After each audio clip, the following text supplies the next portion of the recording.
Magandang umaga! Kumusta po? Narito po ulit ang update natin para sa lagay ng ating panahon.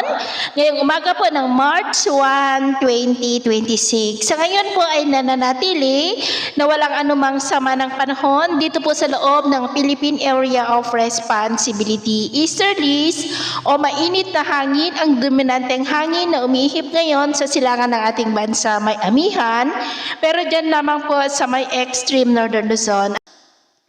At sa atin naman pong with map forecast, posible na maramdaman pa rin ang mahinang daloy ng amihan hanggang sa susunod na mga araw at posible rin na may mabuo na sama ng panahon sa silangan ng ating bansa sa susunod na mga araw at ang development po niya ng ating babantayan kung matutuloy po o hindi. Kung sakali ay posible na manatili lamang dyan sa silangan ng ating bansa, pero atin lamang pong babantayan ang development niyan at ito naman po ang pinapakita ng forecast model na ating ginagamit hanggang po sa susunod na 2 linggo. At sa lagay ng ating panahon, ngayong madaling araw ay maayos naman ang panahon ang asahan sa malaking bahagi ng bansa maliban lamang sa tsansa ng mga isolated rains lalo na sa ilang bahagi ng Catanduanes at Dinagat Island. At mamaya ay sisikat ang araw sa malaking bahagi ng bansa, mainit at maalinsangan muli maliban sa tsansa ng maulap na kalangitan with isolated rain sa ilang bahagi ng Camarines Sur, Catanduanes, Sorsogon,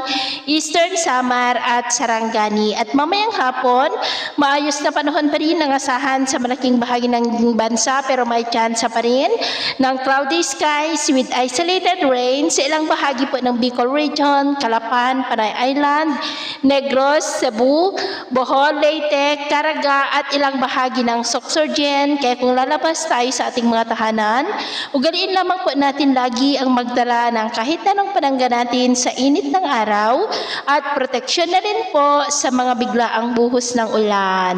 Sa atin naman po mga baybayin, wala po tayong nakataas na namang gale warning signals pero bayong pag-ingat lamang po kung papalaot tayo para mas makaiwas sa mga sakunang pangkaragatan.